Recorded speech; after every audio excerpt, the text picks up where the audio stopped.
Hablemos de los materiales. Los materiales son muy importantes en la arquitectura. Nosotros tenemos múltiples herramientas para definir materiales. Por ejemplo, los elementos en los muros. Yo puedo definir un nuevo tipo de muro, por ejemplo, un muro de ladrillo, cuyo material sea definido como el ladrillo. Estamos aquí, en el explorador de materiales. Lo he abierto al momento de querer definir el material de mi muro en este símbolo que ustedes ven aquí. Si yo lo abro, puedo buscar en el buscador y encontrar el material de ladrillo.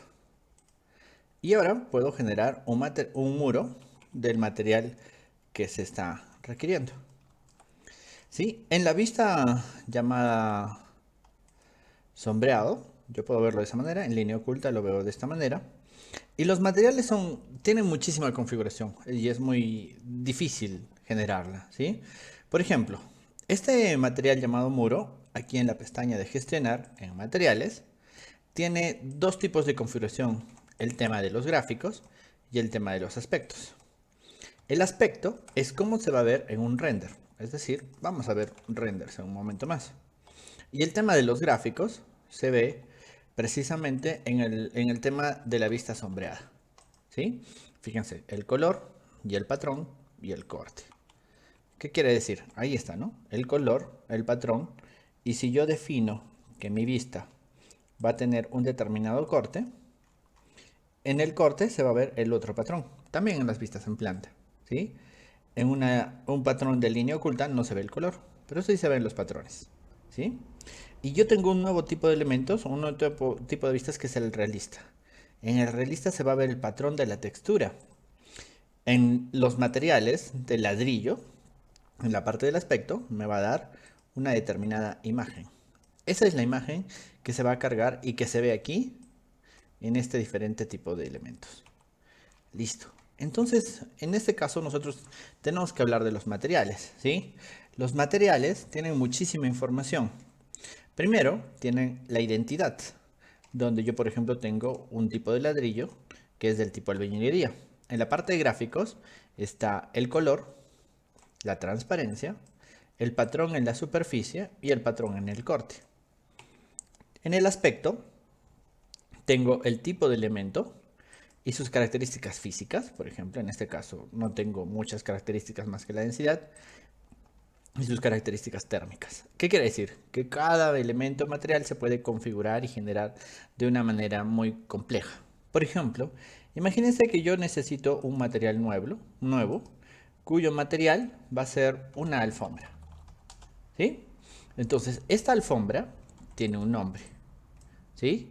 Y en la clase yo puedo buscar algún tipo de elemento que va a ser, por ejemplo, en este caso, lo voy a colocar como textil. ¿Sí? Y en los gráficos, pues todo sale en gris por defecto. Y en el aspecto, todo sale de algún tipo de elementos, ¿no? Los gráficos, yo puedo decir que mi alfombra va a tener un color verde claro, por ejemplo. Y en el patrón de la superficie puedo definir un determinado tipo de patrón, por ejemplo este. ¿Sí? Y le puedo dar un color. Por ejemplo, digo que las rayas van a ser rojas. Listo. Para poder definir un suelo, yo me voy a la parte de suelos y genero un nuevo material de suelos que va a ser el acabado alfombra. Y en este acabado yo tengo que darle un grosor, por ejemplo 5 centímetros. Y en la parte del material defino el acabado alfombra. Listo. Yo genero, por ejemplo, un acabado. No se ve porque estoy con la caja de sección. Y ahí está mi elemento. ¿Sí? Si yo me voy a la vista sombreada, fíjense, en la vista sombreada se ve la configuración que yo le he generado a mi material. Verde con rayas rojas en este patrón. Pero en el aspecto no he definido nada. ¿Sí? Tampoco he definido nada en las características físicas ni en las características térmicas. ¿Sí? Entonces yo puedo traer materiales, puedo traer características. Estas características se pueden encontrar en este navegador que ustedes ven aquí, que es el navegador que se llama Explorador de Activos. O es una base de datos de materiales que trae Revit por defecto. Estos materiales tienen dos tipos de elementos, aspectos físicos y aspectos, así de sencillo. Entonces yo puedo buscar, por ejemplo, en tejido, algunos tipos de alfombra. ¿Sí? Voy a buscar, por ejemplo, alfombra. Y me salen tres tipos de alfombra. Alfombra trenzada, por ejemplo. Fíjense, lo único que yo puedo hacer es llevar las características de la visualización hacia el panel de visualización. Le digo clic y me está trayendo el aspecto hacia este lugar, incluyendo una imagen. Fíjense, aquí hay una imagen de 36 centímetros de este tipo. Listo, yo le doy a aceptar. Y cuando yo me vaya a un estilo realista, se va a ver ese tipo de acabados. ¿Se dan cuenta? Y pues de acuerdo a la escala, podría llegar a cambiar, ¿no? Pero en este caso está completamente estático. Ese es el aspecto. Lo mismo podría ser con las características físicas, ¿no?